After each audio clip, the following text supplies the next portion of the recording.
Well, hello, class. I hope you celebrated a good Mother's Day today. And I just, as promised yesterday, like to go over some of the points of yesterday's class going forward to week two, and also what's expected of that paper that needs to be written, that comprehensive paper, which takes in option one and option two, as described in week one. It's not an assignment for a grade, by the way, in week one. You're just looking it over and getting familiar with what has to be done and developing this paper over the 7-week term. Now, number one, let's talk about the first 3 chapters of our book, what we essentially talked about yesterday. And that was really getting familiar with organizational behavior and culture and knowing how they integrate with one another. So when we look at chapter 1, okay, what we're essentially doing is we're looking at 3 things. We are essentially looking at what organizational behavior is, what it means, okay, which means that essentially we're getting an overview of that. We did several exercises on that yesterday. Chapter 2 sort of went into diversity, and we had a really good discussion on that, what that involves. And chapter 3 had to do with organizational culture, socializing, and mentoring. Although we didn't have a lot of time to do chapter 3 yesterday, we really integrated what organizational culture was all about, and we wanted to know what happens, and I think we talked a little bit about what happens when we have changes in an organization. We need to have transformational leadership, people that have charisma, people that are able to turn it around and to bring us back to the mission. Remember yesterday we talked about mission, vision, and a strategic plan, and getting Maslow's pyramid and integrating that with what the employees need to what the employees need, which the employer needs rather, which is fulfilling the strategic plan. We have a good balance. We have a successful organization. So, and going forward to week 2, okay, we're essentially going to be talking about understanding the individual. And yesterday we did some things on individuals, okay? In chapter 2, the chapters we're going to, in week 2, forgive me, the chapters we are going to cover, okay, essentially are going to deal with getting into diversity, self-esteem, self-concept, self-efficacy, and looking at the Kolb Learning Style Inventory. We definitely want to look into that. That'll tell you just about where you are in your learning style. How do you learn? How do you process information? It all has to do with behavior. Then we're going to talk about differentiated skills, abilities, and yeah, EI, it's huge. Multiple intelligence. These are the people that have the ability to look at the bigger peripheral, look at the big picture. And we're going to look at, and I really think this is interesting, we're going to talk about this over the next week as well. But the thing is, our online week, but you're going to see about how emotions really work in the workplace. We don't focus on the goals, but emotions can be like, when you have your cholesterol taken, you have bad LDL, and good cholesterol, which I think is HDL. Sometimes a good pump is important. We have good leadership. We want to go in and do a better job. And LDL is the bad stuff. That's what brings morale down. Okay, that's your bad cholesterol. It brings morale down. We want to be able to have the right type of leadership so that we have a strong organic culture.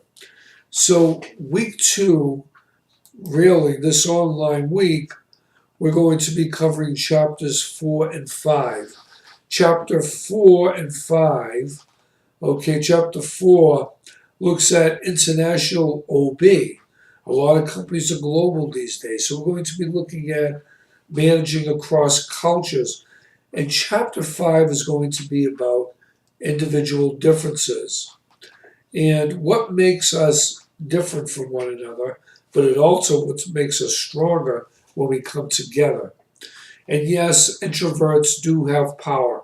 There's a nice video on with Susan Cain on that. I'm sure you're going to enjoy watching that. And Nigel Marsh on how to make work-life balance. That's important. And I want you to really take a look, and this is in your book, look at the Kolb experiential learning cycle. Now, for your, hold on 1 second here. Go down here. For your actual assignments for week 2, okay, what you're going to do is you're going to do the DQ2, which is about understanding yourself. And there's a learning journal for week 2. It's on self-reflection. It's really a good one. And it goes back to what we learned this week, but also how might some of the concepts in the self-reflection journal that you monitor and you work along with throughout your 7 weeks apply to your work. And then talk about your final paper. And I'm going to talk about that in a minute now. But your final paper isn't as bad as it sounds because you're doing this throughout your 7 weeks. You're developing it. And along the way, we'll take a look at how it's coming. One of your weeks, maybe week 3 or week 4, you bring what you've done so far to class, and we have a discussion on that, okay? I want you to know that, we kind of go over and see where you're at based on your company. All right, so what's this assignment about? Your final assignment is it says an academic paper due at the end of week 6. Yeah, in week 6, remember we're online. You can give me an upload of your paper. We could go over it. We could see where you're at. The final upload is week 7. But all along the way, we can talk about it through each week, how you're coming. So don't panic on that. Let's look at option 1 first. Now, that's one way you can do your paper, and I want you to tell me if you're going to get into option 1 or option 2. Think about it over the next online week. Or you can send me an email or send me a text, what you want to do. Most individuals do option 1 because it's so close to home for them. All right? You can look at option 1. And what I think you should do is you're integrating, if you look at the option, actually look at the directions, which I believe is a Word document. In your assignments for work 1, it says the purpose of the 6 to 8 page paper is to integrate and apply the concepts and principles of organizations to a real world organization, your organization. Now it says analyze your organization based on the criteria outlined in the assignment. Now it says if you're currently between jobs, I don't think that applies for you. Everyone in this class is in jobs. You want to use a lot of references to what you do. Now most of you should be familiar with the APA format, which is double space with an author and the year of the publication, and then you put it in a reference sheet at the end of the paper. Or I will accept MLA as well, whichever you're comfortable with. You're going to use your course materials for your references, which is your book. You can go online and use that. You can even interview someone. As long as you can tell me where you interviewed and what you did, you could certainly reference that.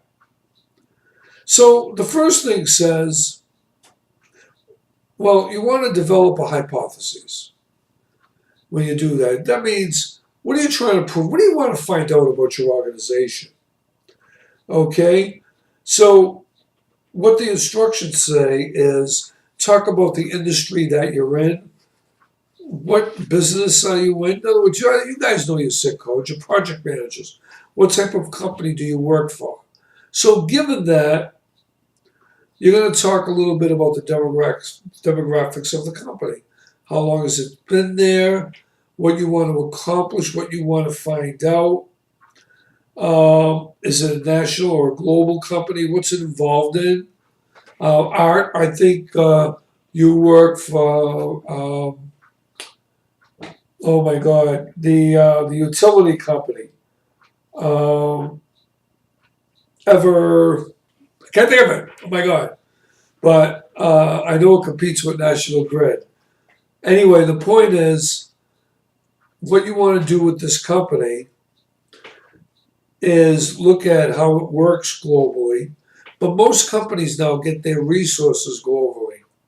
And these are the types of things that you want to look at. How it gets its resources, how it promotes its product. Do they manufacture overseas? Do they manufacture here? Nick, I think your organization has deals with global retail type of operations. You want to talk about that. And for example, what are the observable artifacts of your company? What are the artifacts in your company's culture? What do you see about your culture that makes it very unique? Okay, so this will all be part of an introduction. Talk about like a 1 to 3 paragraphs about your company, how long it's been around, how many players are involved. Is it a global company? Yes, all right, your company is Eversource. Oh my God, I'm sorry. Anyway, but the point is, how long has the company been working either on a domestic or global basis? Is it effective in your eyes? And then take one facet of that company and look at, and if you look at point C under point number 2 in option 1, it says which quadrant you think the organization fits into in Cameron and Quinn's competing values framework. This is all in your book. Okay? And why one of the 4 functions of organizational, and why are one of the 4 functions of the organizational cultural model. So now, in simple terms, you talk about your company. Then you talk about how you fit into the company. So, in a sense, that's your hypotheses. Your company, how you fit into the company, and your role in the company. How do you contribute to that role? Okay? So, set it up like a strategic plan. Look at point number 4. Goal settings. What are some of the goals your company has? And use your SMART goals, how you fit into those SMART goals. Why is this important to you? Now, again, you're going to be getting this education as you're coming through the different chapters week to week. But this is giving you an overview of what you need to do. It also talks about job performance. It talks about, so there's a step-by-step. Choose one performance reward that you think would best motivate you to meet or exceed your SMART goals. You put that right into your paper. So there's a roadmap of everything you need to do. Identify the company, identify the year it started, talk about its culture, talk about you fitting into the culture, talk about how your SMART goals fit in, and which ones you will use. And if you were the manager of a group, or maybe you are the manager in your group, what actions would you take with your team to build trust and strong performance? Okay, so that's kind of important. And your different actions correlate with your SMART goals. Okay, how do you get your team to see the same vision that you see? Even if you're new to a team, I think you mentioned that you were only with your company a couple of months. But if you were actually in charge of things, what would you change based on your SMART goals? What would you keep the same? What does your observation tell you? Because, see, observations are really important in an organization. Um, and then, what do you take away from all this? What are the key learning and insights? I'm on point number 8 you've gained as a result of the assignment. Now, see, I don't want you to panic, but when we get together for our next sit-in class, bring some ideas with you of what you put together. Do an outline of everything this is telling you about if you choose option 1.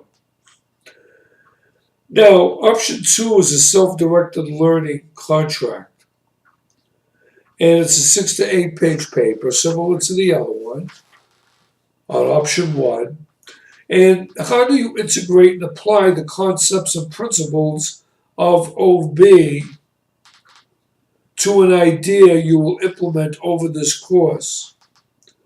And it says a product or output must be identified and completed by the end of the course. So, what is your general objective? What areas do you want to work on?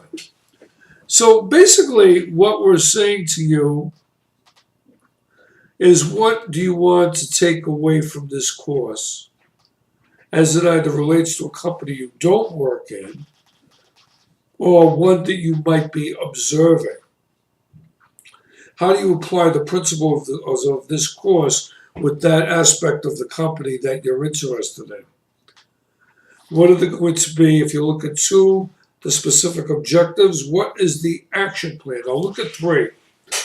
It's a narrative that details what, how, and when you will do the things needed to design the product idea you're carrying out during the class time frame. And it says,